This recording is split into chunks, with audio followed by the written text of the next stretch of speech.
You know that feeling, right? You ask your AI for something, and what you get back is just generic. So frustrating. Well, today we're going to fix that. We are going from frustration to flow. We're going to dive into how to really master the art of the prompt right inside Google Workspace so you can turn your AI from just a tool into a real creative partner.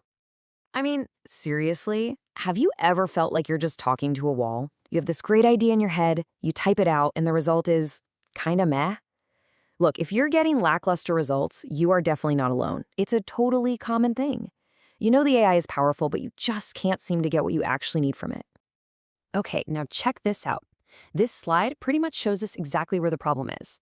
Some research on Google's users shows that the average prompt people write is only about 9 words long. 9. But the prompts that get the best results, the really effective ones, they're around 21 words. See that? That difference is the prompting gap. It's where all the magic gets lost, and it's the gap we are going to close today. So, how do we do it? How do we bridge that gap? Well, it's not about becoming some kind of technical prompt engineer. Nope.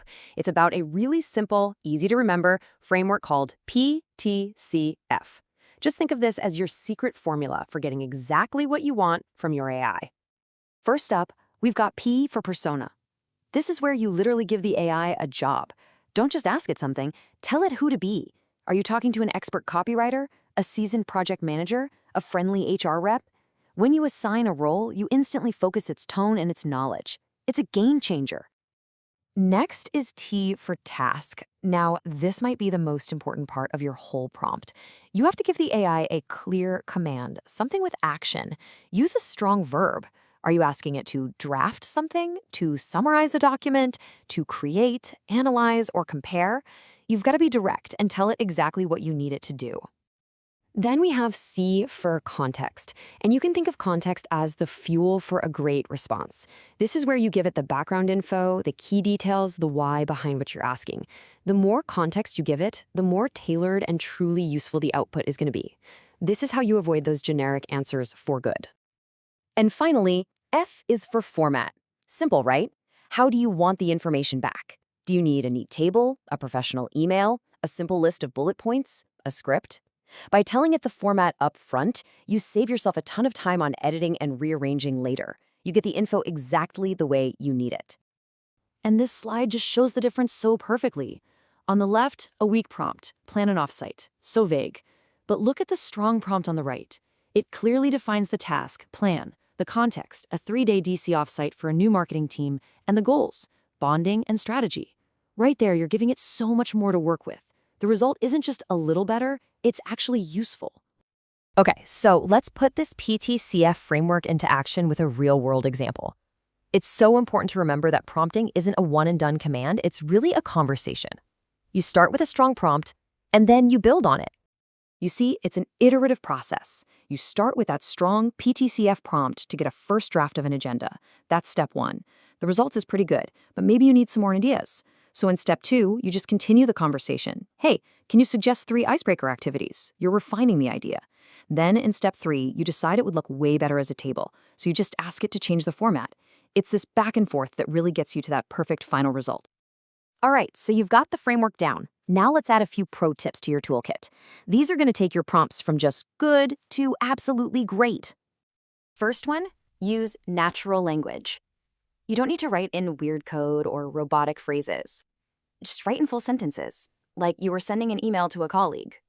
That conversational style really helps the AI understand the nuance of what you're actually asking for. Second, be specific and iterate. We just saw this in action, right? The first response is often just a starting point. Give it as much context as you can up front, but then don't be afraid to ask for changes or additions. Keep refining it until the result is exactly what you need. Third, and this might sound like a contradiction, but while you want to be specific, you also want to be concise. It's all about finding that balance. Being specific doesn't mean you have to write a novel. Just avoid jargon or extra fluff, get straight to the point with clear language that gives it all the essential details. Fourth, and this is a huge mindset shift, treat it like a conversation. You're not just shouting a command into the void and hoping for the best. You're having a dialogue. If the tone is off, tell it to be more professional. If the summary is too long, ask it to make it shorter. You are guiding your AI assistant to the finish line. Now, our 5th tip is a total game changer. You can ground the AI's answers in your own work. Inside Google Workspace, you just type the @ symbol and pick a file from your drive. And just like that, the AI can summarize your meeting notes, draft an email based on your report, or create a presentation from your project brief. The output becomes hyper-personalized.